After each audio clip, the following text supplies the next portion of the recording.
Zbadal som, ako po ceste beha kačička s malým. Zastal som a v kanáli som videl, že sa pohybujú ďalšie malé.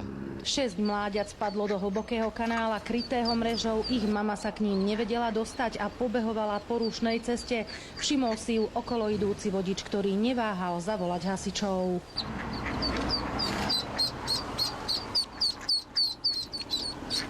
Za mamičkou.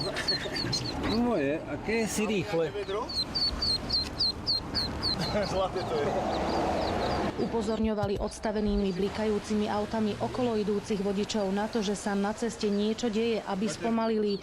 Ďalšie mláďa uviazlo na druhej strane cesty. Hasiči liezli do kanála popri autách, ktoré cestou prechádzali. V premávke si tak museli dávať pozor aj sami na seba.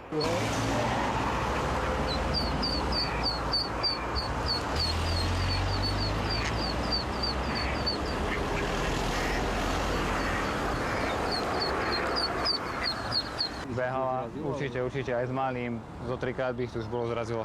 Kačacia rodina prešla z Hrona cez 2 dvojprúdovky plné aut. Hasiči ich naložili do vaku a odviezli späť k vode. Všetky sa bezpečne vrátili tam, odkiaľ sa vybrali na výlet. Oni pôjdu za ňou.